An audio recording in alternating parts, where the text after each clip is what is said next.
In the 1950s, the Cold War military-industrial complex was obsessed with shielding human cognitive autonomy from foreign subversion. But hidden behind the closed doors of a classified intelligence laboratory, the CIA was engineering an invisible ghost frequency. When Project MK Ultra was exposed to the public in 1975 through the Church Committee, the narrative was immediately hijacked by the spectacle of chemical warfare. The public learned of LSD-25, Operation Midnight Climax, and the dosing of unwitting citizens.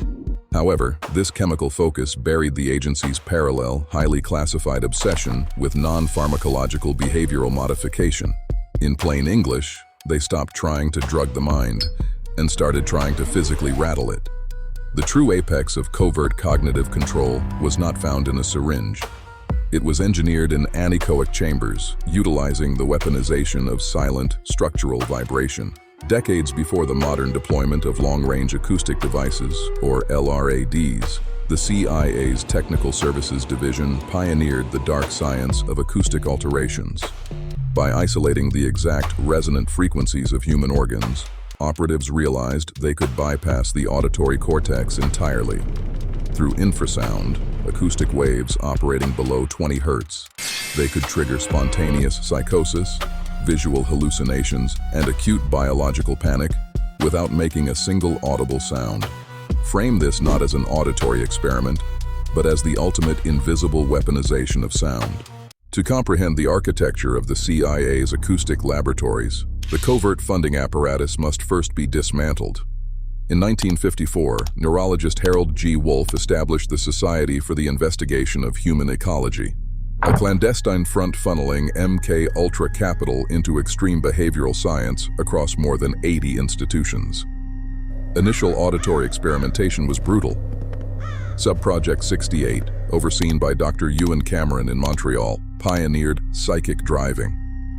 Patients were placed into chemically induced comas for up to 86 days.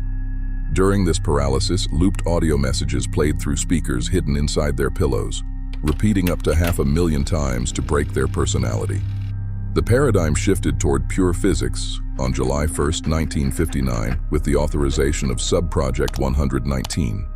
Initiated by Professor Saul Sells, the heavily redacted files reveal its chilling core objective: the recording, analysis, and interpretation of bioelectric signals from the human organism, and activation of human behavior by remote means.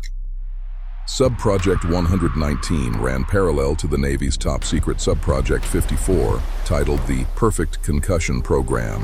Declassified records confirm Subproject 54 sought to engineer subaural frequency blasts, acoustic detonations below human hearing, designed to induce traumatic brain injury, erase memory, and force an immediate neurological reset. It was an acoustic sledgehammer designed to wipe a man's memory clean without leaving a single bruise. In March 1955, brain surgeon Dr. Maitland Baldwin collaborated with Morse Allen, head of CIA Project Artichoke. They placed an Army volunteer into a completely soundproof sensory deprivation box. Deprived of all acoustic, visual, and tactile input, the subject's mental equilibrium collapsed within 40 hours, resulting in intense weeping, acute psychosis, and the volunteer violently kicking his way out of the enclosure. Baldwin concluded that absolute acoustic isolation could break any man. The inverse question immediately arose: what happens when you flood that isolation with a frequency the brain cannot hear, but the body can feel? Enter infrasound. Operating below 20 Hz, infrasound exists completely outside human hearing. Because of its massive 17-meter wavelengths, it suffers almost zero loss in the air. It easily penetrates structural concrete, deep underground bunkers, and human bone. You do not hear it. You suffer it. In the 1960s, at a research center in Marseille, France, Dr. Vladimir Gavreau and his team began mysteriously falling ill. They suffered from spontaneous vertigo, severe nausea, and an inexplicable sense of impending doom while observing their lab equipment vibrating. Gavreau traced the sickness to a malfunctioning air conditioning motor generating a low-frequency standing wave. He had accidentally discovered that frequencies between 4 and 8 Hz match the natural resonant frequency of the human torso. Subjected to these specific waves, your internal organs begin to physically vibrate inside your chest. Bowels spasm. Heart rates violently fluctuate. Prolonged exposure threatens catastrophic organ rupture. The horror of infrasound extends beyond the gut. It invades your sight. Researcher Vic Tandy documented that a standing wave of exactly 18.9 Hz perfectly matches the resonant frequency of the human eyeball. When a room is flooded with 18.9 Hz, the vitreous humor of the eye physically oscillates. This vibration triggers false optical signals, manifesting as dark, peripheral apparitions, blurring, and visual hallucinations. Pay close attention to the ocular grid on screen. Did you catch the anomaly hidden in the frequency? The CIA's ghost frequency wasn't summoning spirits. It was vibrating the sensory hardware of the human face until reality fractured. Because infrasound bypasses the ear, it is detected directly by mechanoreceptors in your skin via specialized ion channels like piezo 1. To put it simply, your body registers a physical attack while your eyes and ears report an empty, silent room. The result is absolute, unadulterated cognitive dread. The data extracted from these laboratories was not filed away for academic review. It was actively weaponized. In July 1963, the CIA compiled its findings into the KUBARK interrogation manual, codifying the exact methodologies of scientific torture.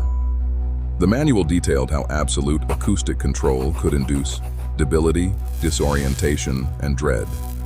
By stripping a subject's environment of normal sound and replacing it with invisible, vibrating stressors, the interrogator forces the captive's psyche to collapse inward, leaving them entirely dependent on their captor. In the late 1960s, under Project Pandora and Project Bizarre, the military escalated from acoustic waves to non-ionizing microwave radiation. Primates were subjected to modulated microwave beams inside anechoic chambers to study central nervous system degradation from a distance.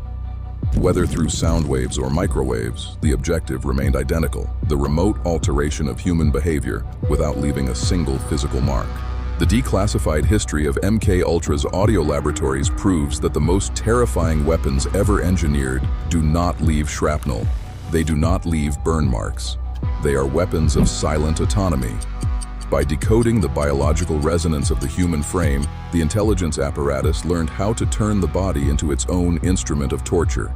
The true horror of the ghost frequency is not that it exists. The true horror is that if it is in the room with you right now, your brain will never hear the weapon that destroys it. Until next time, keep your eyes open. You're watching the Anomaly Index.